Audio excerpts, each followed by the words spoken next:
I've discovered that it's life after the presidency. Two evidence, President Fox and I.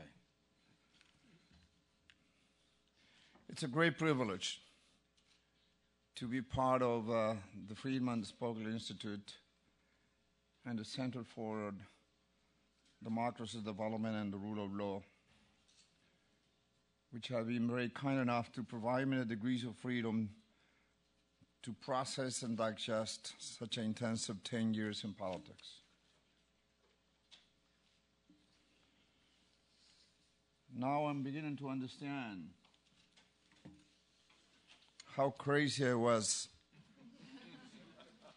when I make the jump from academia to politics. Really.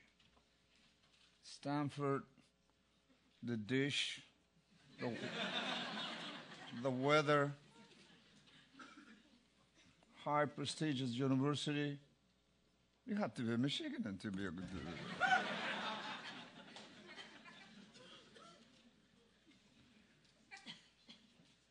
I have talked to Chip Locker and Michael McFaul, my friend Larry Diamond, and I thought that it would be a good idea that this country, who is so much absorbed by Iraq, by Iran, by China, India, that maybe we can steal a little bit of your attention to turn, you look around and look at your neighbor.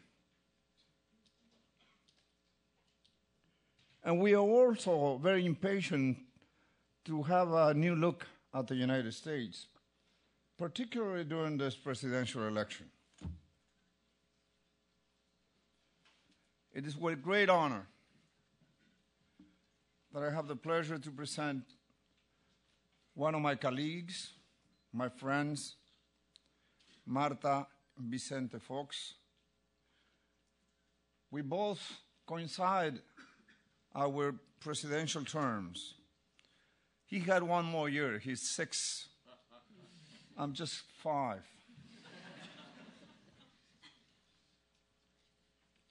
Years in a term of office. And so we have consolated each other of how crude, with all due respect to the press, I'm not referring to you, the press in Peru and in Mexico had been, because Mexico, Peru, and the continent has such a high expectations as to what the president is able to do.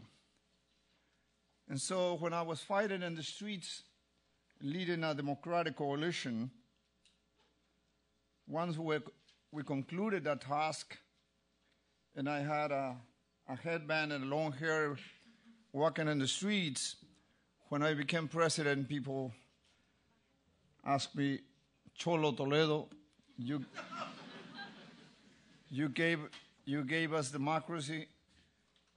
Now I need a job, and I need it now. And I need it now. This is to emphasize the enormous difficulties we went through. President Fox comes from a background of the entrepreneurship. He was very successful. I'm not.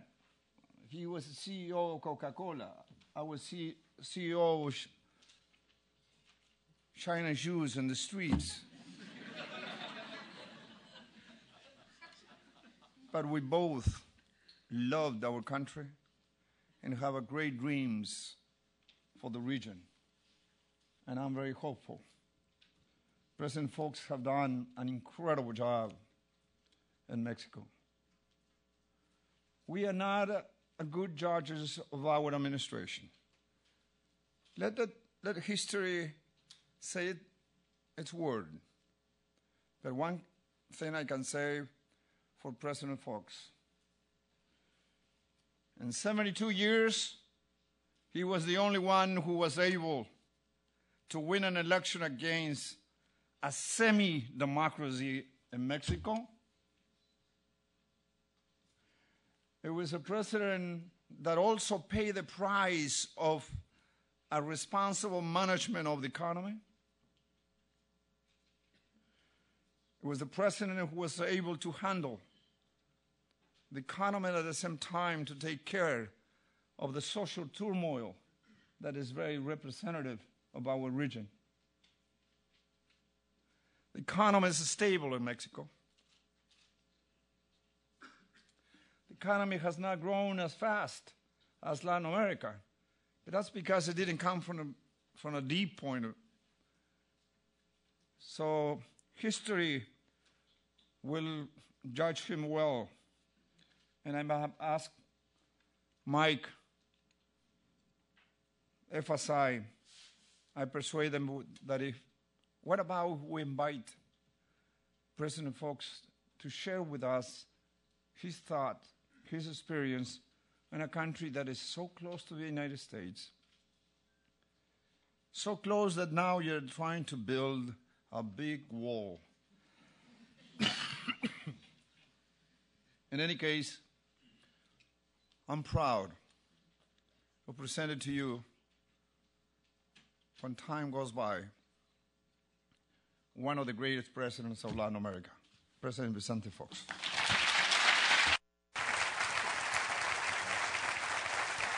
Muchas gracias.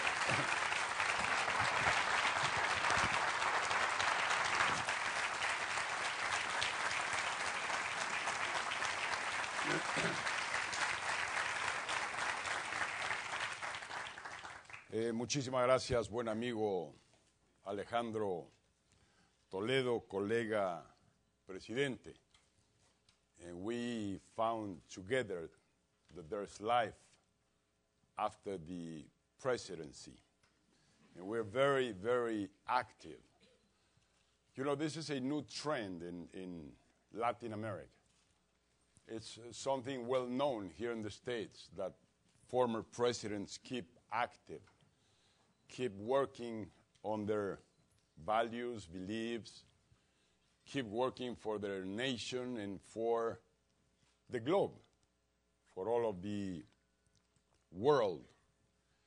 But this new trend in Latin America is surprising. In just a few years lately, we see many, many former presidents in Latin America now very active, with dynamism and working for our nations, for our communities, for our people. And this is great to happen because in Mexico we still have that culture after those 72 years of the PRI that former presidents must retire, must keep quiet, or run away to cover their fortune through their corruption acts. But things are changing. Déjenme ahora con todo respeto saludar a mis queridos hermanos y hermanas mexicanos, mexicanas, centroamericanos, sudamericanos, de este gran continente, de esta gran América Latina nuestra. Very proud to see all of you here in this room and to see all of those Hispanos, Latinos, or I call them my dear, dear and beloved paisanos and paisanas, which I respect, which I admire. They are my heroes. And no doubt that immigrants have a very special way of being. They have a very special attitude. They are a different caste of people, willing to take risk, willing to move anywhere, looking for opportunities, ready to fight with courage to bring in a better life to their families. I'm very proud to be also a heritage of migration. My family moved originally from Ireland to Strasbourg from Strasburg to Cincinnati, Ohio, and from Cincinnati, Ohio, to the state of Guanajuato in Mexico. Always looking for their American dream, always looking for a better life for them and their families. Let me now retake some of the words of Alejandro Toledo. What he mentioned, that Iraq, Iran, India, China are the interest of this nation. And a lot of time and attention is invested on them. I guess we have in Latin America our own way of calling attention. Fighting among brothers like is happening right now with Colombia, Venezuela, and Ecuador. And it's very unfortunate that that is happening today. But we must see the center of the problem.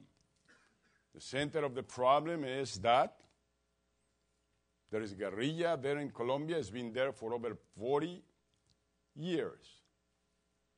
And that nation has been trying hard to control the situation, to abolish guerrilla, and get into a constructive path towards development. And very unfortunately,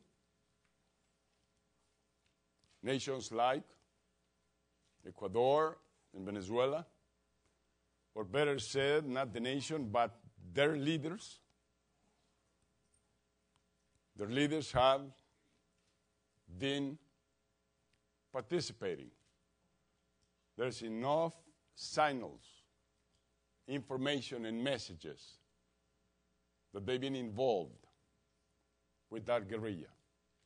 I make public from this place a call for peace, harmony, dialogue, and solution of the problem, and a call for respect among our Latin American nations, a call to put a strong front all together to defeat terrorism, to defeat organized crime, to defeat drug trafficking, which is the cancer of some of our nations. And now let me get into the issue that we're here for. And I'm not going to speak very long because I get bored and tired when I listen to Hugo Chavez speaking for hours and hours.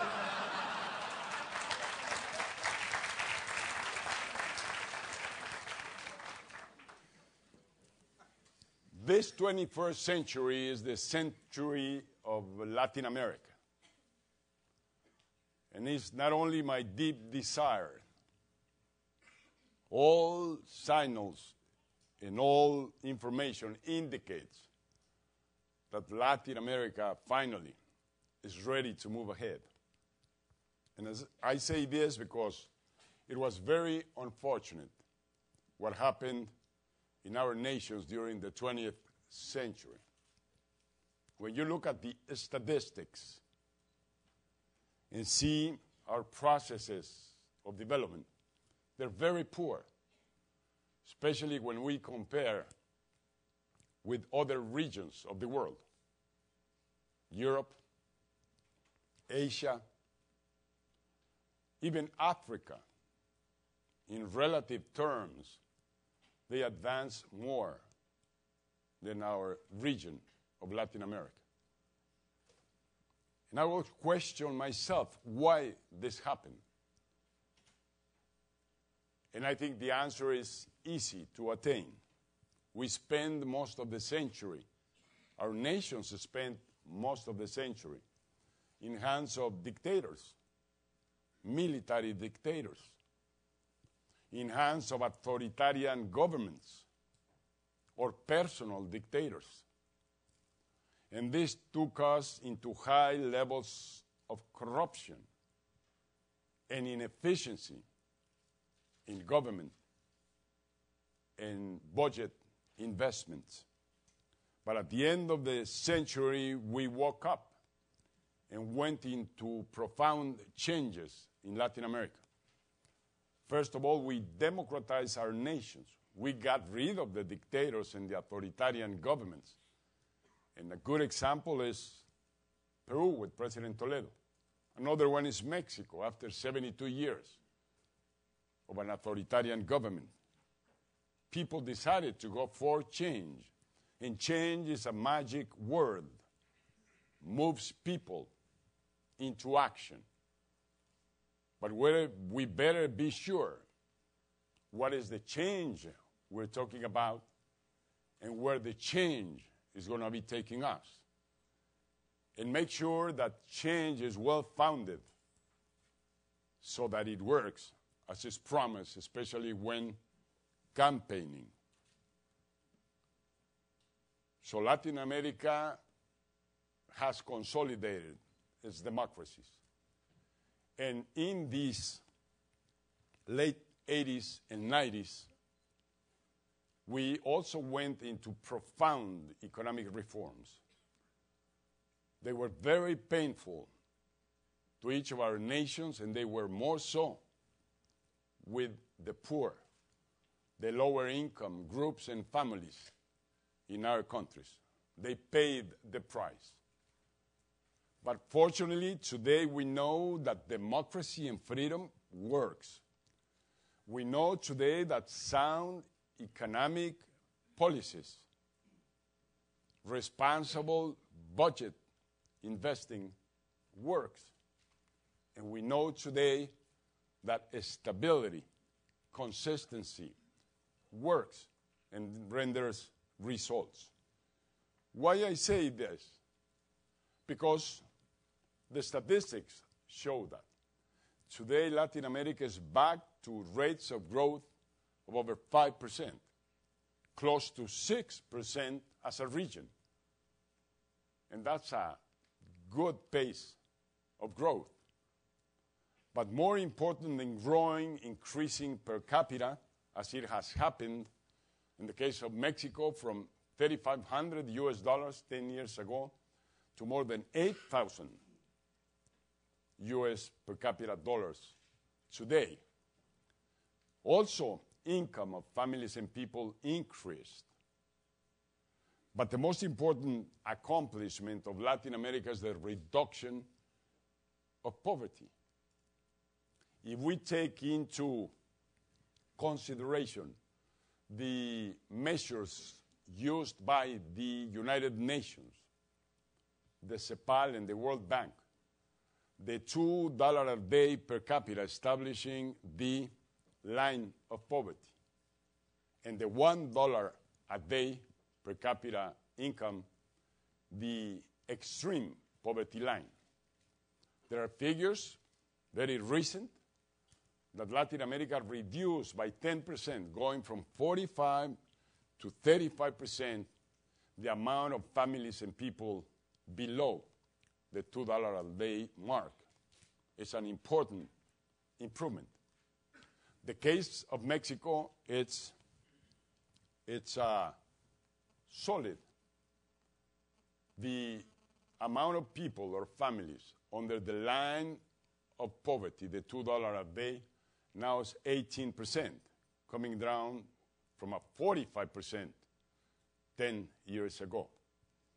And the extreme poverty line, the $1 a day, now is below 4%, the number of families that are in that situation.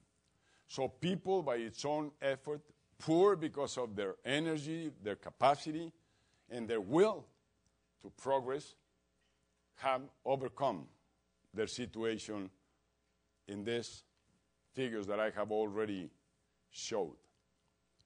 So what is the future for Latin America? What can we expect now in this 20th century? And what we have to do to get there? First, I'd like to mention that the forecast of Goldman Sachs recently made public about 5-6 months ago.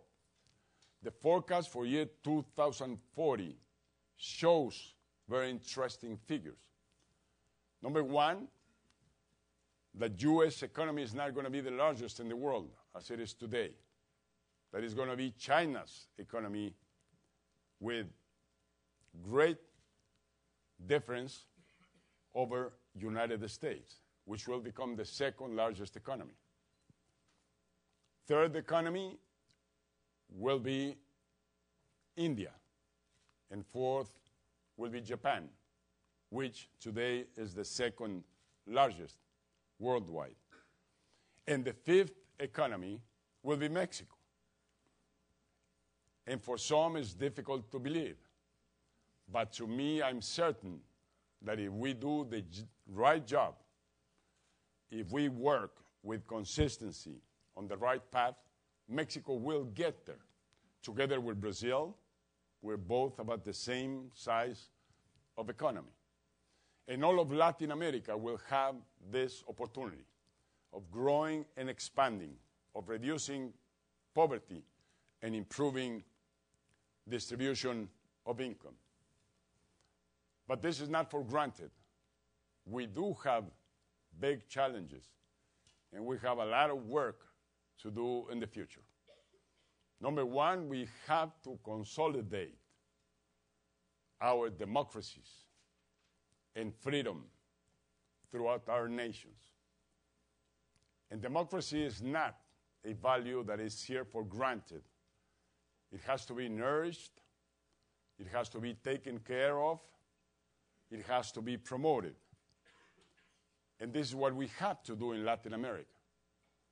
Because if we see today the consolidation of most of the nations as democratic, we see these worrying signs of populism, demagoguery, and cheating to people, on giving away the fish and not teaching how to fish. And I have to make myself very clear. I don't have anything against socialism or social democrats or these smart, talented governments that have been emerging from socialist parties. And we have many success stories and many successful leaders which come from socialism or are social democrats. Like the case of my friend Lagos in Chile, or President Bachelet, or President Felipe González in Spain, and many other good examples that the strategy of commitment with people do work and work pretty well. What I'm against is this personal aspiration to full power in different governments in Latin America today. They are way out of the framework of ideologies, way out of the frame of political parties, either socialist, center, or center-right parties. But except that worrying trend in Latin America, we are consolidating our democracies. We're guaranteeing freedom to all people, and this will give us the fundamentals to develop our economies, to develop our per capita income, to develop human capital, and to work on those powerful social policies. And no doubt that the two tools to move ahead have to do with a sound market economy with social responsibility and human faith. But that's not enough. In Latin America, we need these powerful social policies to make sure that everybody participates on the growth and the wealth that is created by the economy. So we need to consolidate our economies by making sure the presence of fiscal discipline, making sure responsible investment, making sure transparency and accountability, and making sure that people participates on that kind of economy by promoting entrepreneurship, promoting this marvelous small world of little changarros, of little businesses, which is the best way to democratize the economy and to bring in opportunities to everybody in Latin America. But together with this, we have to work on this package of powerful social policies. Number one, education. Now everybody agrees that education is the way to solve our problems, and it is the way to have solid economies and successful nations.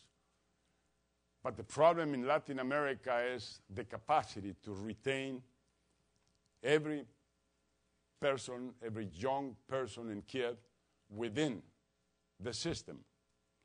And even though we have all throughout Latin America public education systems that are totally free, no cost is not enough, because families withdraw their kids from a school on a short-sighted vision that by bringing in the kid to help in working with the family, they will improve income and improve quality of life.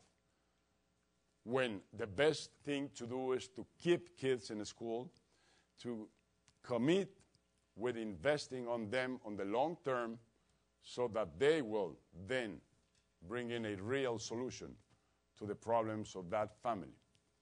So we need to add to the public school system in our nations a very strong scholarship system where we guarantee that all kids stay in a school up to the level of university. Number two, we need quality education. And this is a must in Latin America. Quality on the contents, quality on the teachers, quality on the facilities and the infrastructure. And that's the only way we can compete globally, having that educational quality and excellence. And here we have big, big challenges to meet in these next years. And thirdly, evaluation is a key component to quality, because that you don't evaluate, you don't know how much is progressing. So evaluating our education system, both in quantity and quality, making sure that those evaluations are made public and are shared with society, with people, with families, so that we are sure that we are going on the right path in education. Together with education, we need very solid social safety nets, very solid housing programs, very solid Medicare systems available to everybody in our nation, and very solid development of income sources to people. And again, it's a big, big challenge that we have in Latin America on this area. Finally, to say that Latin America needs new leadership. New leadership like the one that is emerging from universities of the quality and the excellence, like this Stanford is. Like many, many universities all throughout Latin America that have the quality and the excellence to prepare, generate that kind of leadership. Leadership not only with deep knowledge and talent to meet the challenges that Latin America faces, but that have the values, that have the emotions, that have the commitments to work for people.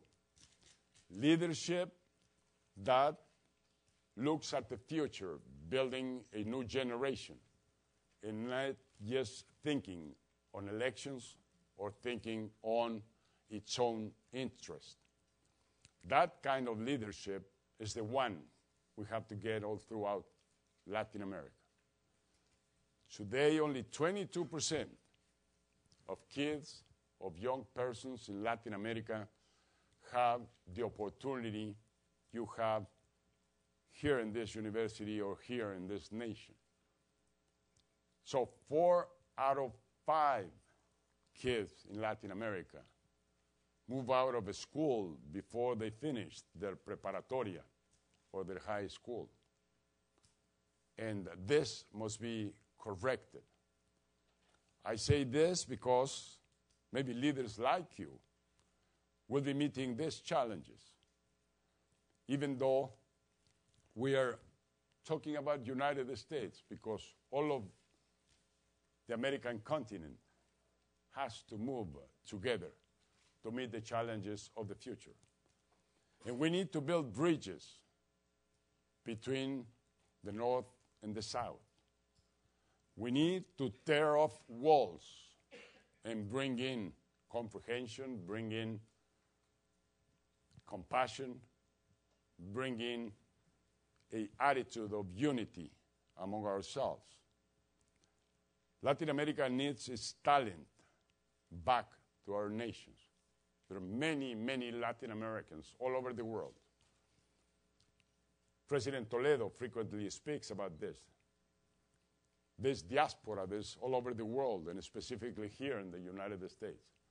Our nations have a lot of talent outside our own countries. And that talent will be very, very useful to meet the challenges that we have to the future.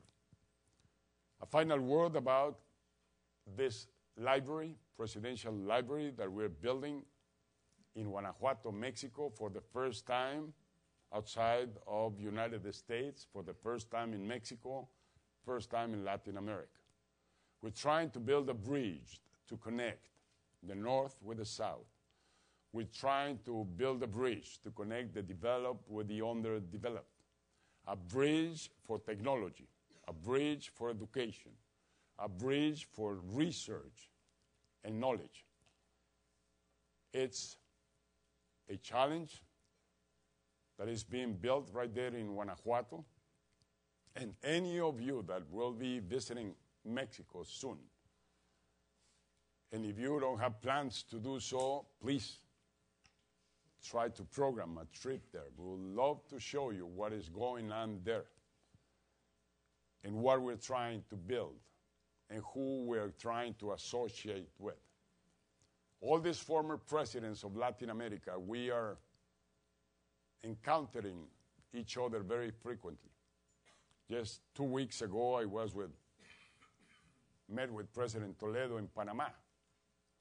And that frequent, I see President Lagos or President Cardoso or President Gonzalez or Aznar from Spain.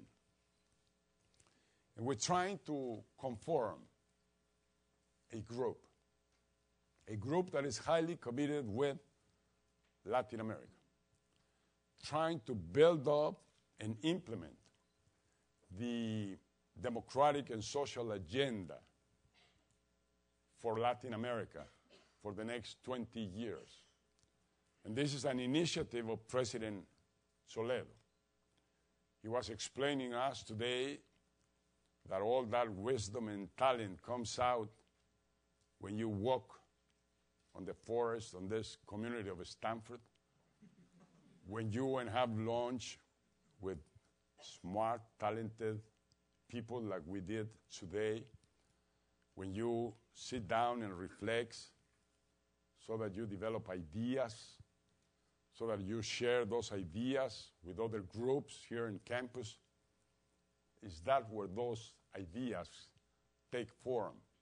But ideas need to be implemented. Ideas are part of the challenge to leaders, to make sure that ideas come to being, that the American dream or the America's dream come to reality in each one of our nations. So thank you for your patience, and I think we're now going to spend some time on a Q&A totally open Q&A part of this presentation. Every issue is open, so please feel free to bring in your comments, to bring in your questions. And thank you again for your invitation.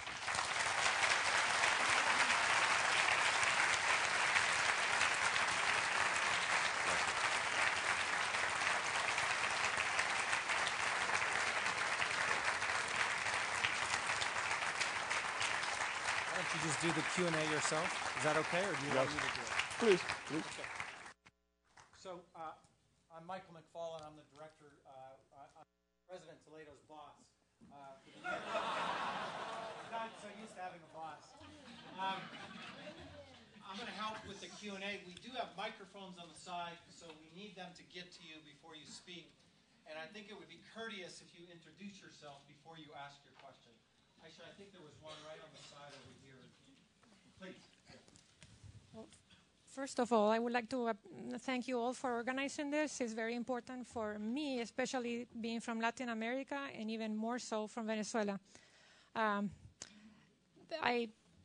The point I want to touch with you is the existence of the Organization of American States, La OEA. And with today's crisis that is facing Venezuela, that with President Chavez meddling with the affairs between Colombia and Ecuador, we feel that the American states should act more for democracy, and we haven't seen that. So I would like to know you and your opinion as ex-president of Mexico and the opinion of President Toledo, why the American states are not acting for democracy and for really stabilizing the region. Yes.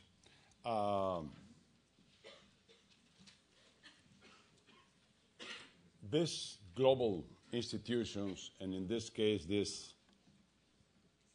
America's institution,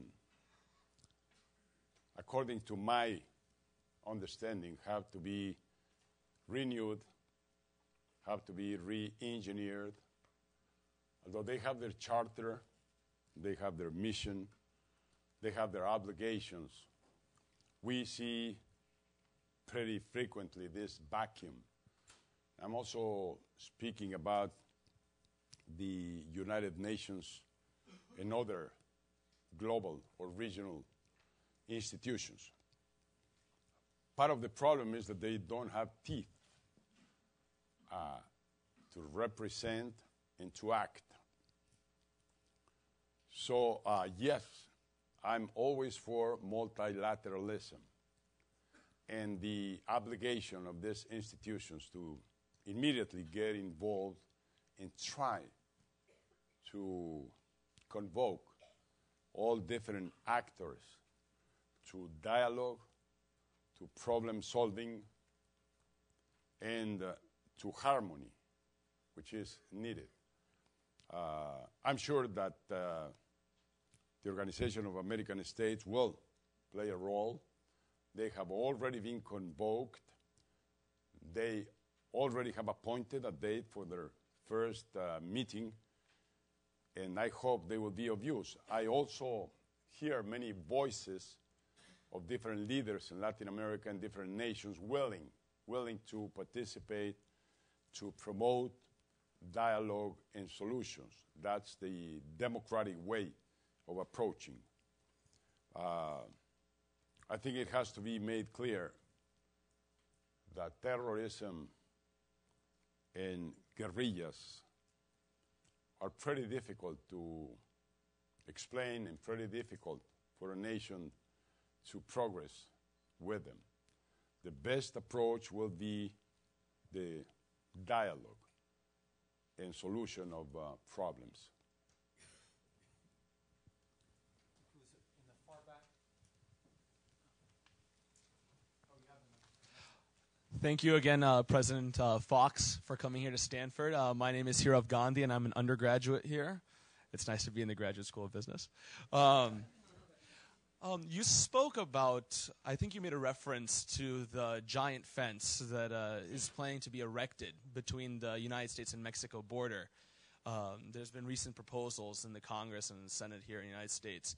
And one of the issues it seems to focus on is the influx of drugs coming in from Mexico into the United States, such as methamphetamines and other drugs. Your successor seems to have tried to find a solution by deploying federal troops in Mexico in order to capture drug cartels. But what do you propose, or what do you see as a solution, or one of the solutions, for the United States stopping or at least hampering the inflow of drugs coming into the country and violent crime coming along with those drugs in the form of drug cartels? This is one more of the issues that are shared responsibility between our nations. And we have to look at both ends, the consumption and the production of drugs, as well as the distribution and the moving of the drug in between. Mexico just happens to be right on the middle. And Mexico was not a drug-producing country. Mexico was not, until very recently, a drug consumer nation. And very unfortunately, today, things have changed. Originally, the drug would come from the south, through Mexico in transit, coming to the largest consumer market in the world of drugs. And as long as you have the demand, you will have the supply. So it's a shared responsibility. Mexico is working hard, with dedication, with passion, in trying to refrain both production and distribution of drugs. And I understand that the United States is also doing the same effort. There is an intense dialogue and communication between our two nations and the nations on the south. But I always ask myself a question when you're referring what is Mexico doing or what the United States could do to limit the transit and the traffic of drugs. And the question is, once the drug crosses the border, who moves it?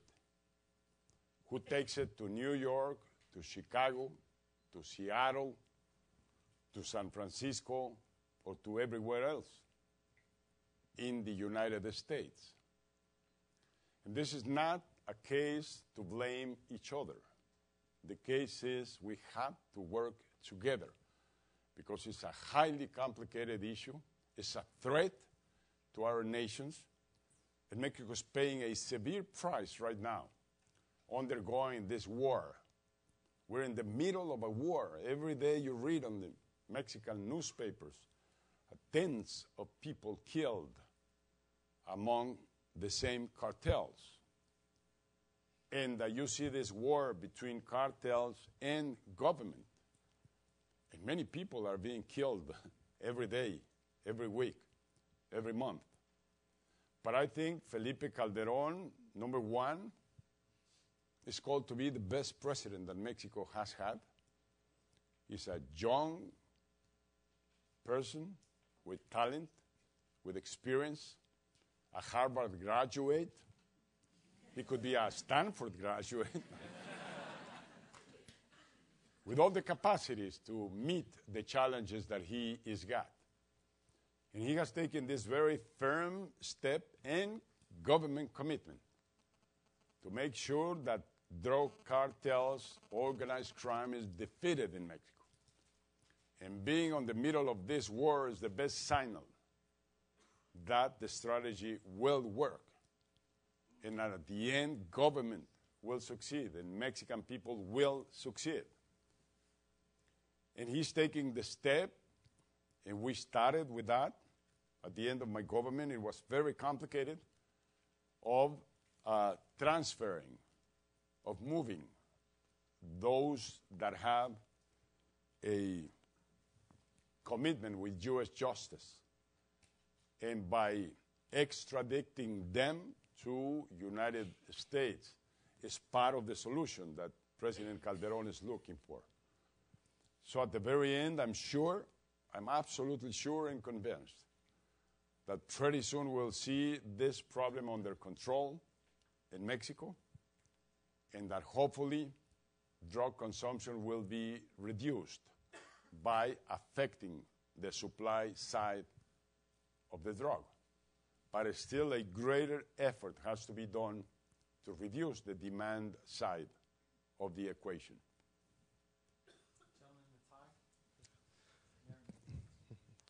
President Fox, thank you very, very much for coming here. My name is André Vasquez. I was born and raised in Mexico City. My family moved to the States in 1995 after the economic crisis, after crime started skyrocketing. Actually, members of my family had an express kidnapping, as it was common in Mexico at the time. I recently spent 5 days in Mexico City last week, and to my surprise, I felt very safe. I saw a lot of public works, a lot of new construction. Really made me feel good about Mexico and the possibilities for the future. Now, your party having won 6-7 years ago for the first time, and now with your successor, I guess we were at the brink of almost having an extreme socialist government. And when you speak about the statistics of Mexico being the 5th largest economy by 2040, I'm just afraid that the stability that is in place right now, could very easily be derailed in the next election and so forth. My question to you is, how do you see the best way to continue this long-term trend of stability and for responsible government and growth? Well, first a word about stability. I already mentioned. That was the last mammoth crisis that we had in Mexico back in 1994 in December, where every family in Mexico lost well over half of their patrimony in one night through that mammoth devaluation, the increase in interest rates, the problems for people to pay their debt, their mortgages, were just impossible to solve. Fortunately, since then, 1994 up to 2008, it's almost 14 years in a row where we have not had that kind of crisis anymore. And this is the story that ran all the 20th century in Latin America. 1 step forward and 4 steps backward. 3 years of consistency, of growing, of wealth planning, and then the crisis. And recurrent crisis coming back again every other year. That was our problem in the 20th century. I'm sure now that Mexico will put together 18 years in a row of stability, of no crisis, of no devaluations, of no high interest rates. And of course, we had to work for that. But 18 years in a row will bring in a different picture for Mexico. If in this last 12 years, Mexico has been able to reduce, as was already mentioned, by 40% families in poverty or extreme poverty. If it has been able to increase income, per capita income, from $35 up to more than $8,000. If it has been able to move from the 7th largest or highest per capita income in Latin America 12 years ago, today is the number 1 per capita income. If it has been able to move from a trade balance of around $120 billion to a trade balance that has overpassed $500 billion this last year. That trade balance is larger than the trade balance of all of Latin America together, just Mexico's trade balance. And Mexico's trade balance is significant to this economy in the United States because Mexico trades, imports products and services from United States in more amount, in more US dollars than what Italy, France, Germany, and Britain do together. So Mexico has become a very solid partner of this economy. And by those who are so xenophobic and so aggressive against migrants and against Mexico and Mexican government, those imports of 200 billion US dollars mean hundreds of thousands, millions of jobs to US citizens for the products that we import into Mexico. So that's the kind of thing that we want to construct. Now, the antídoto. How do you say antídoto? Antídoto. Good. Well, the antídoto against demagoguery, against populism, it's education, and it is information, and it is middle class. And this is what Latin America has to build. The human capital with enough information, with enough education, and the families with enough income to be owners, to have properties, and to have a middle class condition. So this is the challenge, and we have to work fast because, yes, as long as we have those two problems, ignorance and poverty, messianics will come very frequently to talk to people of change, to talk to people of promises without the fundamentals and the support for those promises. So it's in the hands of everybody to work for these values, for democracy, for freedom, for sound economic market policies with social responsibility, to work for powerful social policies, to work for gender equity. And gender equity is a key ingredient. The day we can join in the women of all of Latin America to leading our nations, to commit on prosperity and development, we will do much better than what we did on the 20th century by discriminating women. Women have a lot to bring to our nations: vision, compassion, love, care, commitment that we don't frequently have in our nations. So I have the gentleman in the far back, then you know there's a woman over here will be second, you will be third, and this gentleman will be fourth, and we're doing it democratically, Sir. We're doing it democratically. I saw him first, okay? Please. My name is Vasant Ramachandran, and I'm an undergraduate here at Stanford. You mentioned... Excuse me, I'm not listening too well. I'm an undergraduate here at Stanford, and my name is Vasant Ramachandran. And you mentioned in your lecture today that one of the key components of a growing economy in Mexico, for example, would be the development and consolidation of small businesses. And as I'm sure you're probably aware, the growing trend in society today is to talk about the potential for microfinancing, especially with the win of the Nobel Prize of Dr. Muhammad Yunus in 2006, who kind of popularized that model in Bangladesh. I was wondering, since microfinance seems to be a buzzword that most people talk about in the context of Asia and other countries, perhaps in Africa, what potential microfinance has for the development of small business in Latin America?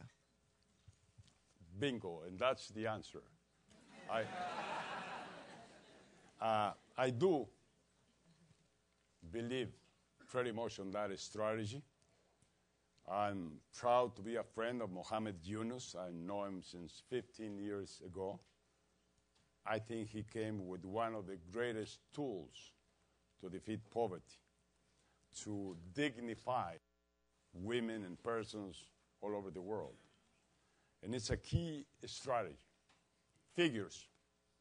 In Mexico, 48 million people wake up every day to go to work.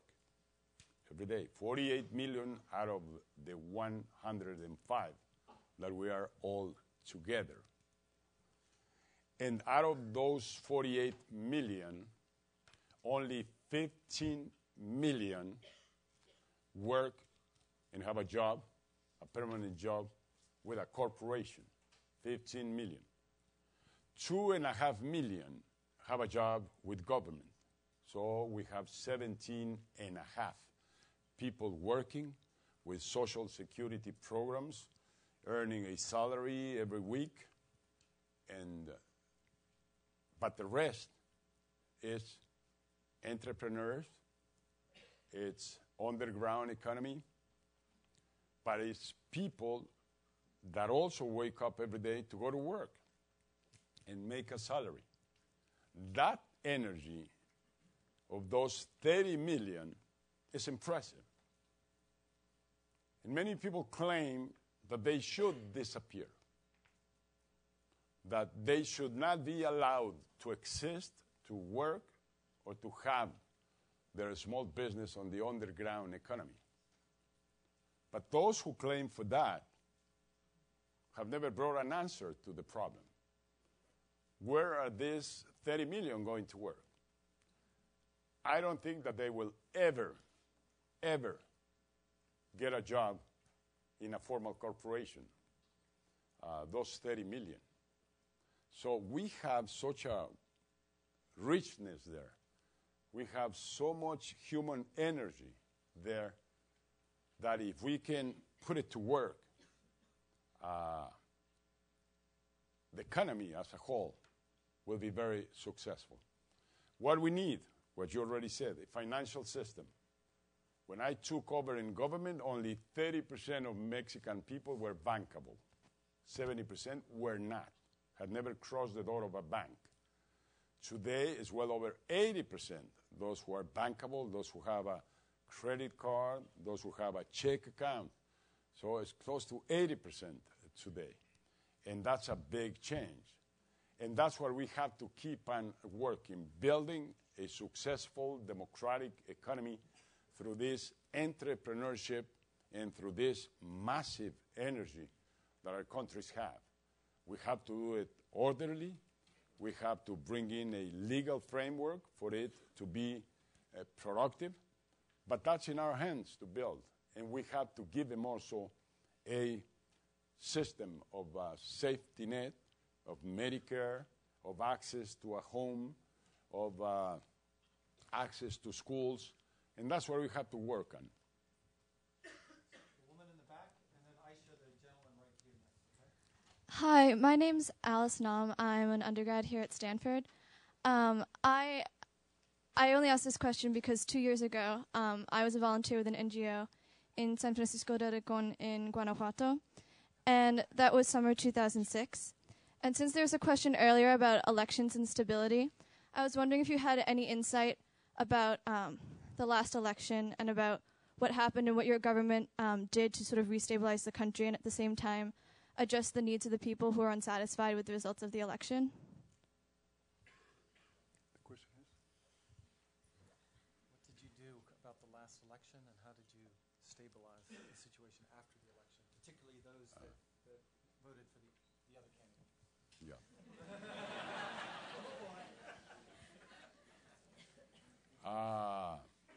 That election, I want to hear that question.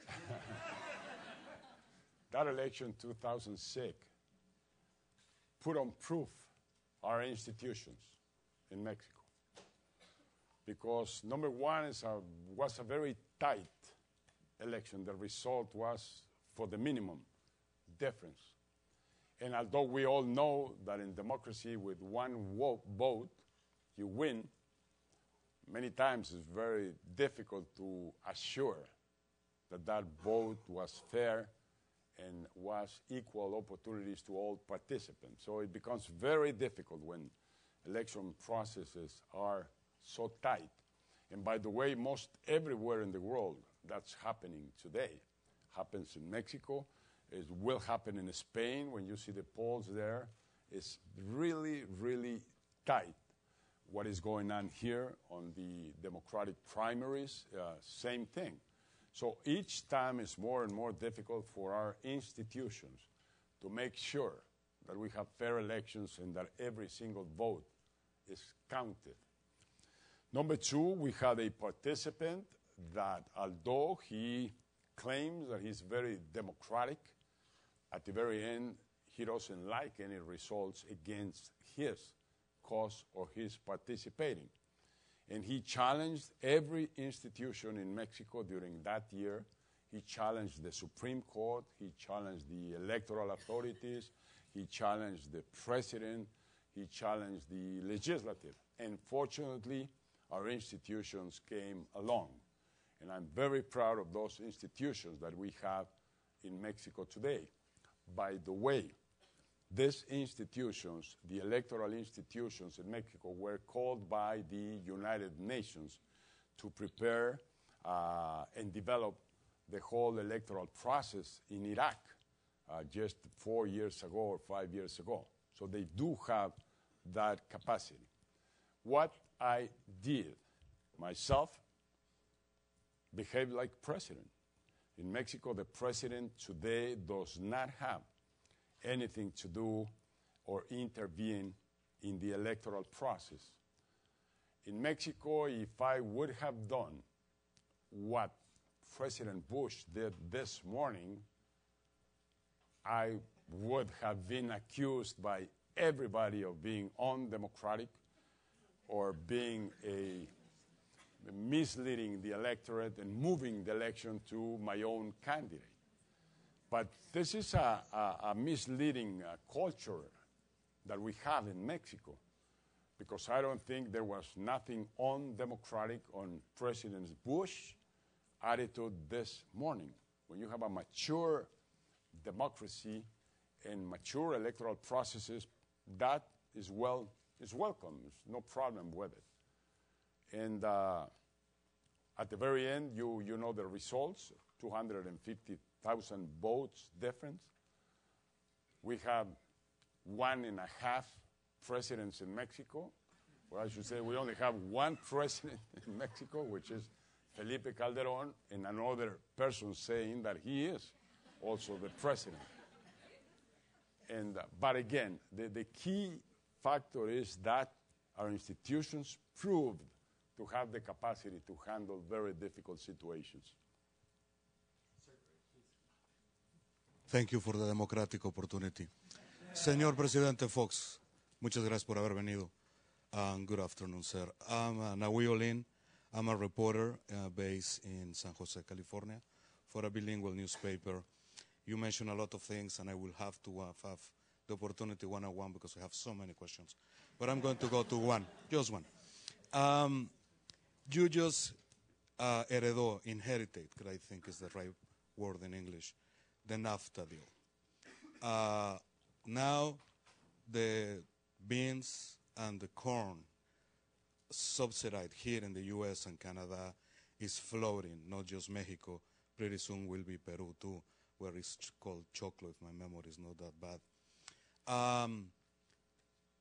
And all our campesinos now are in the problem that they don't have how to sell their grains, how to sell fair, whatever the product are. And since then, all this NAFTA is where all Mexicans and Latin Americans are coming to the U.S. in the last 10 years. What technically should now, because the NAFTA is not going to change, Clinton, McCain, Obama, whoever comes, they're not going to change it. So now, what's the solution for all those workers that needs to feed their family, that can have to take their kids out of the school to help them in the field to try to survive?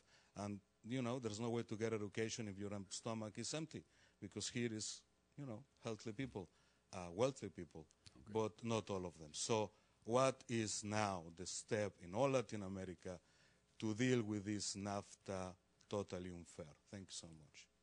Okay. As you said, NAFTA needs a change to the better, needs to further integrate, because it's been very, very successful for the three of us, for Canada, United States, and Mexico. And we need that new vision to further integrate. And there's a good example, which is the European Union. I mean, with the Marshall Plan, Europe was put back on its feet 60 years ago, and a total success.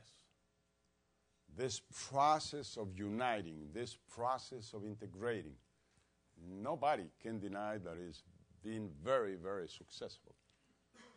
And mostly successful for the underdeveloped, for the poor nations of Europe, like Greece, like Portugal, like Ireland, like Spain, which they had per capita incomes of $2,500. Then they enjoy per capita incomes today that go from $25,000 up to $40,000 in the case of Ireland. So working together, trading together, integrating with sound values into that integration works, and works well, same as NAFTA has worked.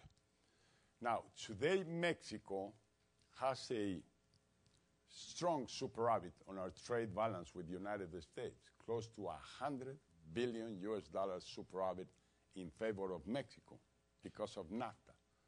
By the way, with the rest of the world, Mexico's economy and trading is deficitary.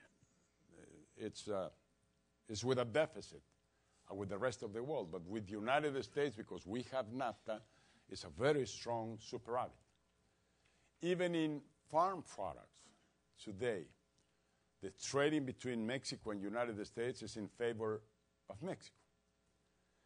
Unfortunately, the case of corn and wheat, which is the two products that will come into opening the market and no duties on those products after the 10 years of NAFTA, they were left to the very end to protect precisely the campesinos, the people that produces them.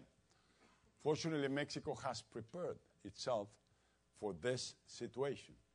And fortunately, prices of corn are better than ever.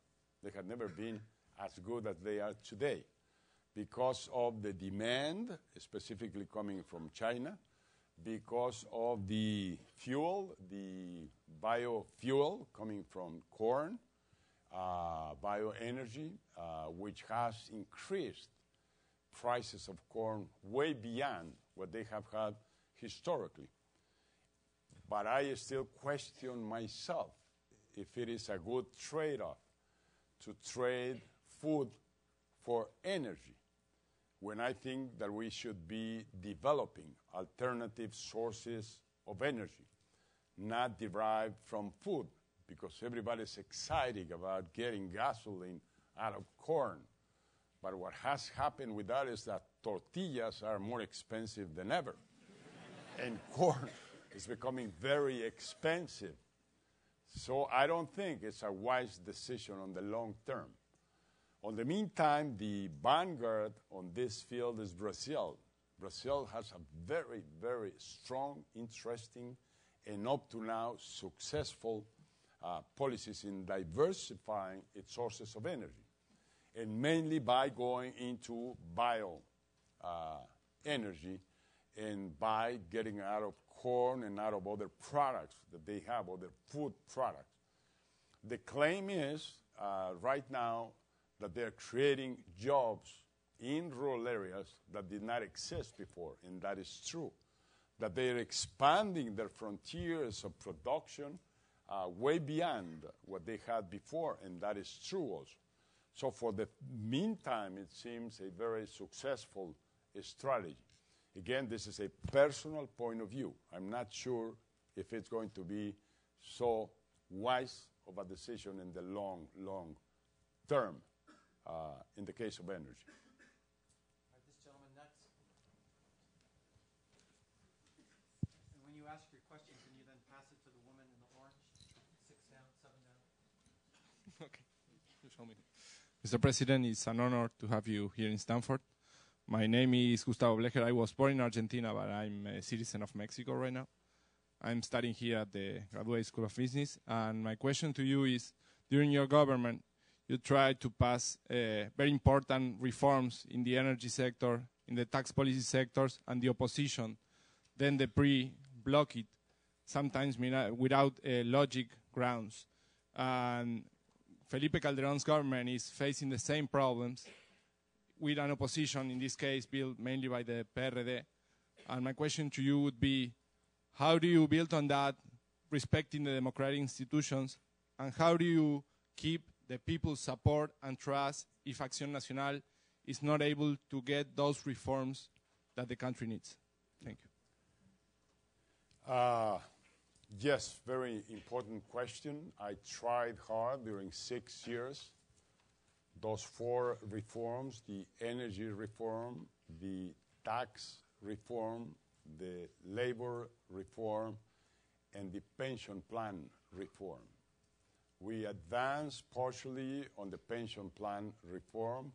On the other 3, the initiatives are still there in Congress, and they're not moving. Here comes Presidente Calderón with a new try, and he already advanced pension plans reform considerably. He is right now working on the energy bill being discussed and debated right now in Mexico. He came through with the tax reform, not as much as needed, because in Mexico, income tax or tax derived from income derived from taxes is only 11% of gross product. That's one of the lowest in the world.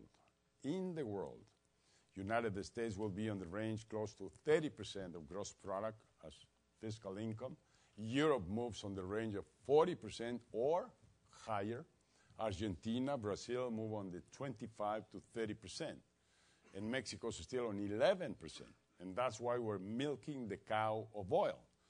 That's why Mexico uses the income of oil to support its very poor, very weak tax system. So we do have a problem there. The difference here is that Calderón is smarter than I am. Calderón is wiser than I am. Calderón has a colmillo, political colmillo, that will give him the edge in trying to accomplish these challenges. And I wish him the best, because it's urgent, absolutely urgent, that Mexico comes with these reforms. And I mean, listening to Manlio Fabio Beltrones just a week ago, saying that it's not the right time, the right political time for a reform in energy in Mexico. I question him, when is the right time where every single nation in this planet has gone through a reform? Cuba right now extracts its oil from deep waters in the Gulf of Mexico through private investment. China works its energy with private investment. Brazil, Argentina, Peru, Bolivia, you name it, and everybody is on sort of an association, a strategic association between public and private investment. I'm not for privatizing Pemex. Absolutely not. And much less I would be in favor of privatizing the oil. The oil belongs to all Mexicans.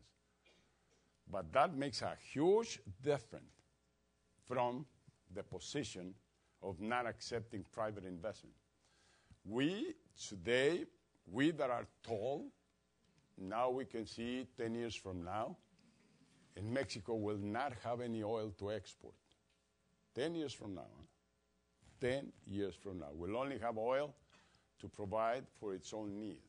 If we don't move ahead and if we don't move fast, there is no way we can do it. Another confusing argument in Mexico. The solution proposed by opposition, that government transfer more money to Pemex and to the oil industry. And that's what they are after. Authorizing Mexican government to invest more on oil. Where the hell is Mexican government going to get the money to invest in oil? What these people don't see is that it's the same pocket. Either you use the money to build a university or to build a school, or you use it for drilling in deep waters of the Gulf of Mexico. We don't have money to do both. And it's one single pocket where all the money and resource of Mexico is at. And so I wish that opposition in Mexico will have a little bit of wisdom, will have less envidia and selfishness with the country itself, and open for this kind of formulas. Look at Petrobras in Brazil. I mean, they place in the market, I understand that first 15% of the ownership of Petrobras. They put it on the market.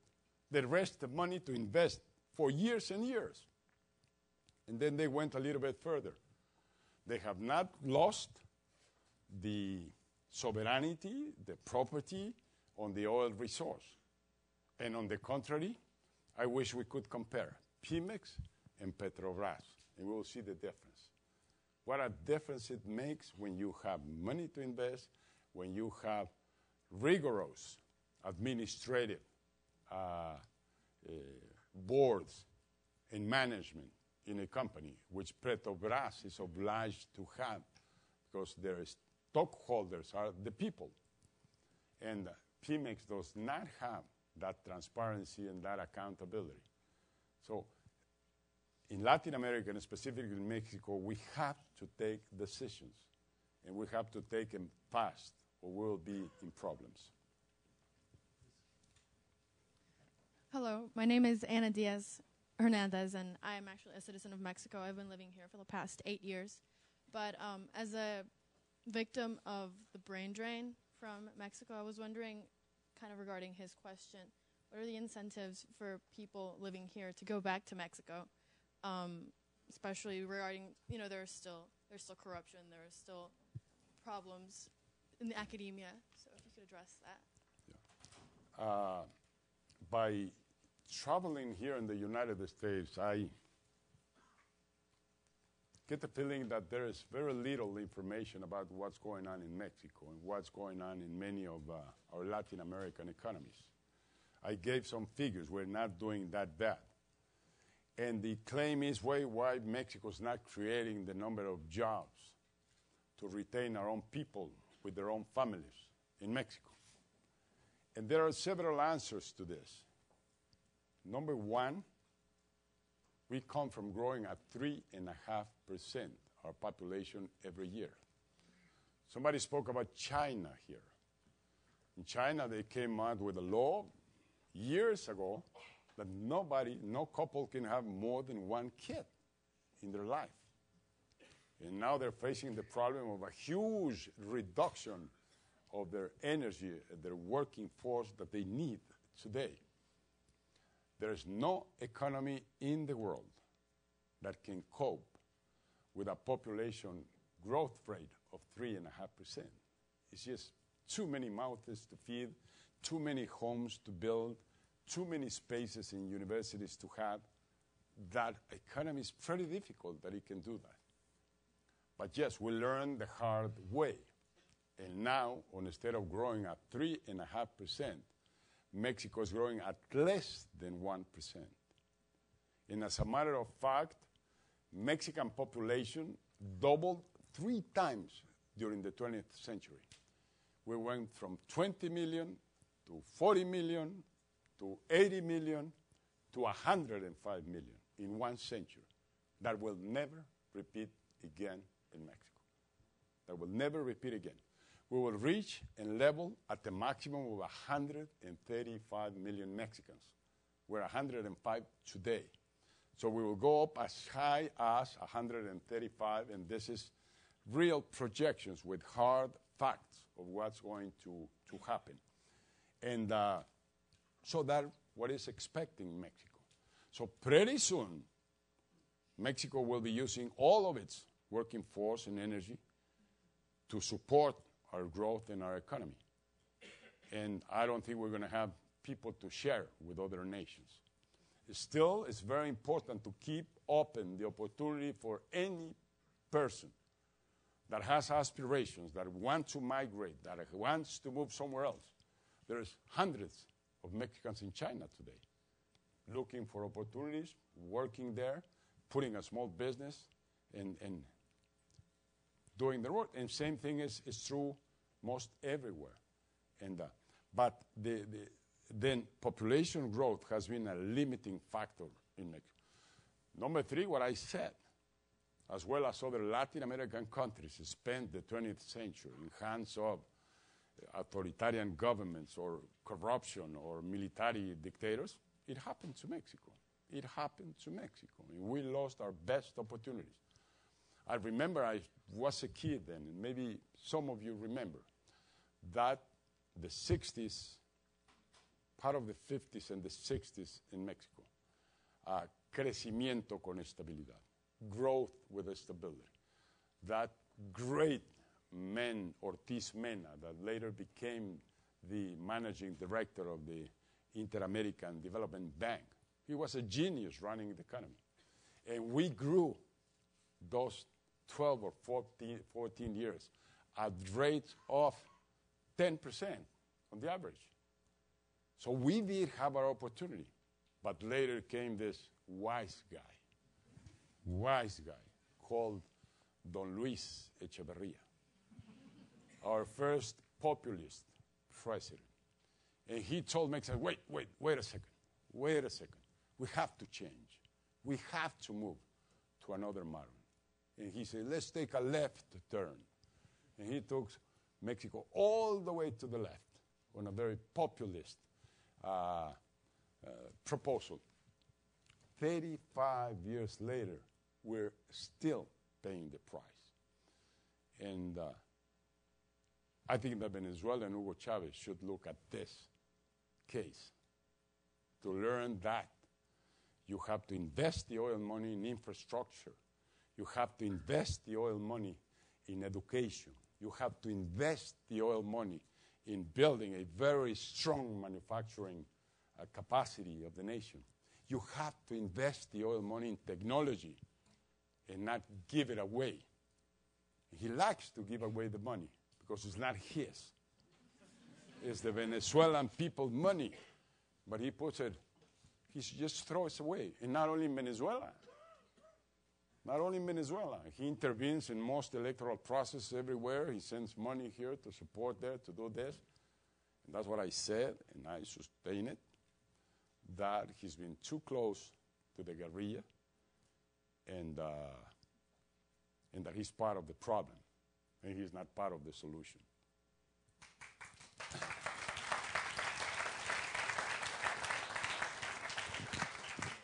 President Fox, I'm Araceli Martinez, a reporter for La Opinión. It's a Hispanic newspaper in LA.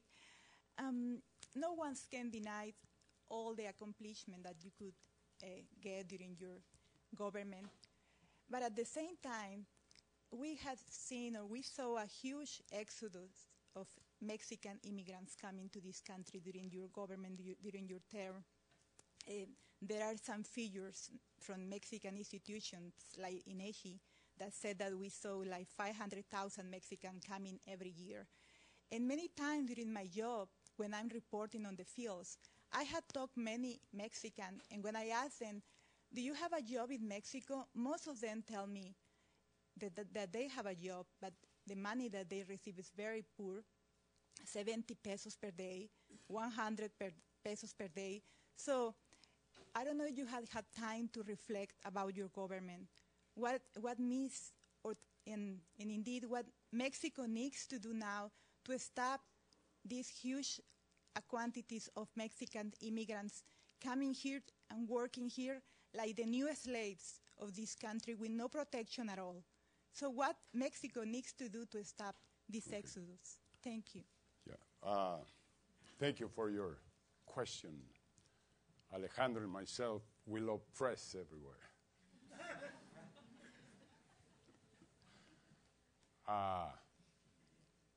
Migration is a 100-year-old issue. Migration is a centennial and centuries issue. Migration started with Adam and Eve. Maybe because they didn't have water on paradise and they had to go and look for it somewhere else. So there's nobody to blame for migration. Migration is an asset. The migrant spirit is within each person that want to upgrade themselves. That's why I say I admire every migrant. They are my heroes. And yes, they have come here, many of them. The figure that I have is around 350,000 on the average every year. And that's very possible, the figure. Or it could be 500. Yes, it's a lot of people moving out of Mexico. Last year, my last year in government, we retained 250,000 Central Americans that came into Mexico illegally, looking for their American dream, looking for a job, looking for income. Tens of thousands of Moroccans, Algerians, Africans move to Europe every year. And so on and on. People move from Bolivia to Brazil or to Argentina trying to work. The people from Nicaragua moves to Costa Rica. The people from our rural areas moves to the cities. So it's just human nature to be aggressive, to trust yourself, and to go out looking for a better life. Now, I'm not claiming, well, let me finish first on the part of Mexico. Mexico is doing all that is at its hand, trying to retain our people and bring in to them the opportunities they need. Our people much better rather would they stay with their families in their own home and their own land. They like much better tacos in Chile than hot dogs and hamburgers. So if they are here, it's not because they like, it's because they are on a purpose, looking for something like my grandfather did when he took a horse and moved from Cincinnati, Ohio, down to Mexico. Like hundreds of thousands of U.S. citizens move out. You should question them. What are they doing in China? What are they doing in Mexico? What are they doing in Europe? What are they doing everywhere? Because they want better. Another good reason is the gap on income. We were talking this morning. Somebody said it's 6 times difference on income. In the case of Mexico, on the border right now, it's about 4.5 times more income a worker makes in McAllen than a worker makes in Reynosa. And 4.5 times more. Instead of gaining $1 in Mexico, they gain $4.50 in McAllen. Of course they want to move to McAllen. Of course they want to go there. And of course they go there because they have a job. And this is the other side of the coin that is being denied today on the debate here in the United States. Most of these people, I would say 90% of them, have a job here. They work for families.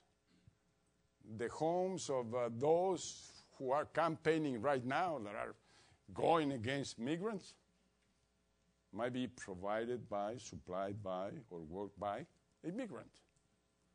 And the construction industry and the farming industry and the farming sector and the service sector and what Bloomberg said in New York. I mean, that city would collapse if migrants were not there anymore. I'm not claiming for open borders. What I'm saying is, why don't we use our common sense? Why don't we use the figures and the numbers? Why don't we use the old formula of supply and demand? If there is a job, let it be. Let them come and work. And this economy needs 500,000 additional jobs every year additional jobs. It's not my figures. These are U.S. government institutions in the United States. That's what this economy needs to keep moving. So, what is the solution? The proper framework through which we bring order to this situation, that we don't leave this issue in hands of the xenophobics, in hands of the fearful, because that's what I perceive in this nation, fear after September 11th. And fear is not a good advisor for taking decisions. In hands of Lou Dobbs, imagine, God bless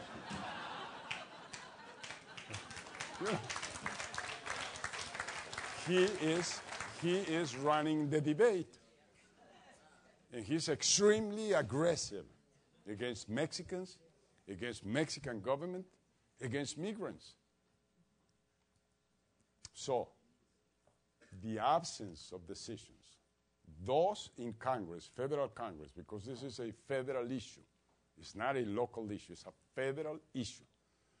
But when federal government and U.S. Congress don't take a decision, then the LUDAF, the O'Reillys, the xenophobics, and else, they take control and they decide what to do. My call has been recently and time ago, U.S. Congress can take a very wise decision, come up with a solution that is not only good for United States, Mexico, Canada, and Latin America, a needed solution for Spain, for Germany, for France, a needed solution in Asia. Today we have to come with this framework, these new ideas on how to handle migration and do it orderly, do it with full respect to human rights. And finally, building a wall. Who was the smart guy? Building a wall. When we all remember President Reagan, right in front of the Berlin Wall, Mr. Gorbachev, tear off this wall. And now we're building a wall. There's a lot of confusion because immigrants are not terrorists. I can put my hand at fire for Mexicans here in the United States. They are loyal, they're hardworking, they love their families, they love this nation, they love Mexico, and they are doing the best they can. And they're contributing to the better being of this economy and the quality of life.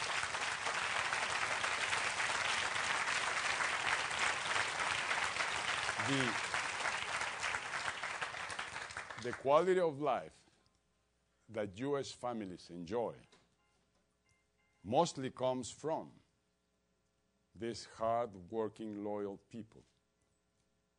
And I'm not referring to the wealth that they generate by working.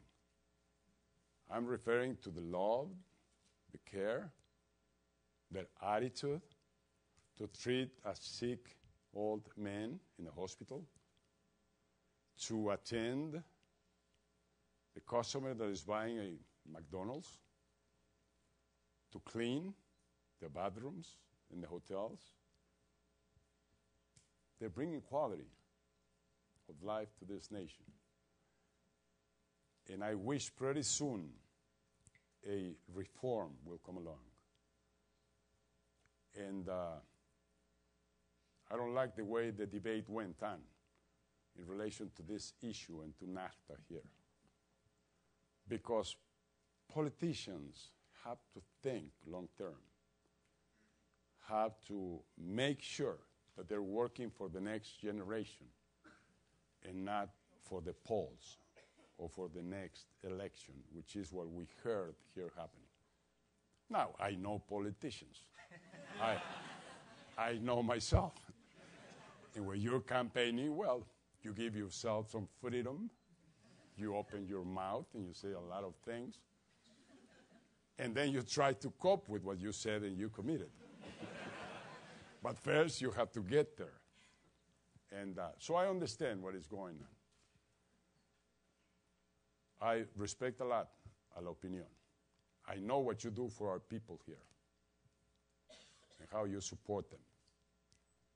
And I pledge you to keep on doing that and to keep demanding good treatment for them, to keep demanding for them their Social Security and their Medicare, to keep demanding for them fair conditions at work, to keep demanding all those Social Security funds that were taken away from the Mexican workers that came right after the World War to sustain this economy. And when this economy needed them, brought them by the thousands and gave them a contract to pay them their salary and to retain their Social Security, which never was provided to them, never was granted to them, and that money should be somewhere here in the States, either in government or in the economy or I don't know where. So please keep helping them. So President Fox, we have a problem with supply and demand here as well. For those in the front that keep asking for the questions, know that there are 50 others behind you that also want to have questions. We are out of time. I think this is a good indicator of why this was your first visit here at Stanford, but I most certainly hope it's not your last. This, to me, has been really a historic occasion for Stanford University to have President Fox here. It's a real honor that we hosted you, but the real reason he's here is because of President Toledo, and I think President Toledo wants to close our session right now.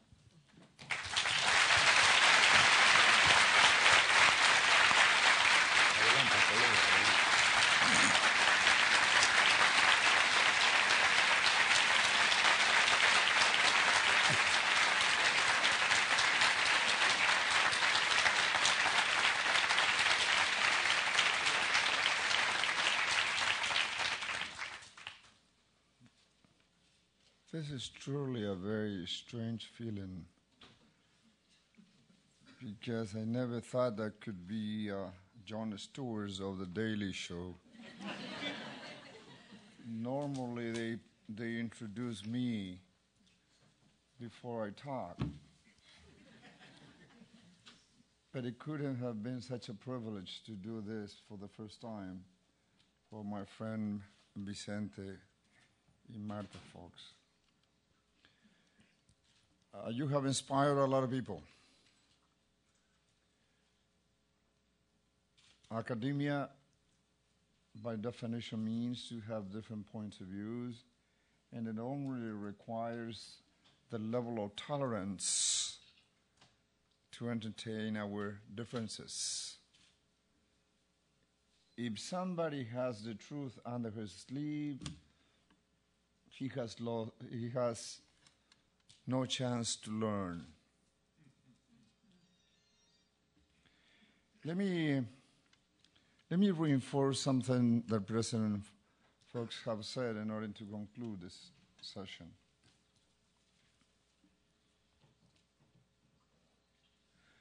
Latin American is a land of promises for the next 15 or 20 years. And I would like to speak to the Mexicans, to the Peruvians, to the Colombians, to all Latin Americans. Latin American is a land of promises for the next 15 years.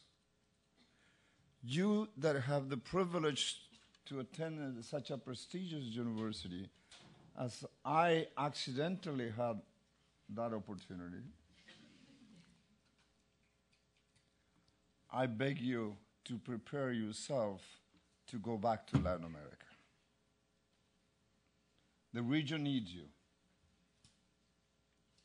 I know that the temptation is very big to go to New York to marry Lynch. To marry whom? I know the temptation is to go and to make money in the banks or the big firms. That's fine. But remember that Latin America in the next 15 or 20 years is going to need you much more than the United States, and you're going to be an actor on your own land. And to do that, you don't have to lose your tacos. You don't have to lose your enchiladas. You don't have to lose your pupusas. You don't have to lose your sancochos, and you don't have to lose your ceviche with pisco sour.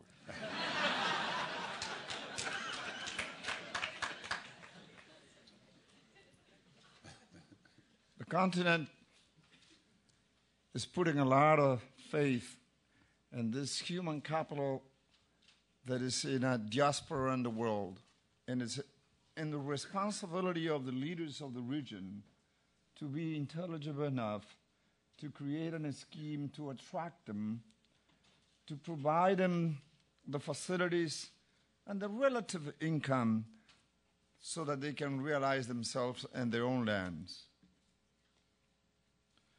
President Fox, and I want to thank you very, very much to FSI, Mike, who has been tolerant with me,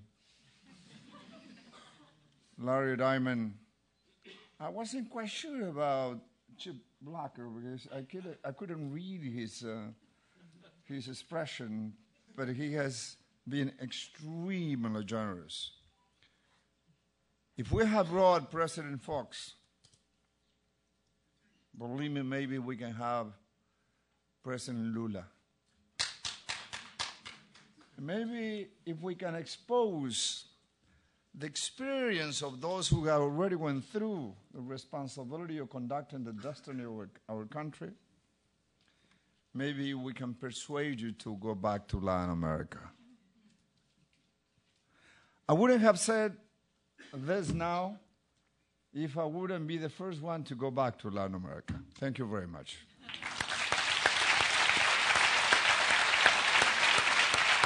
Muy bien.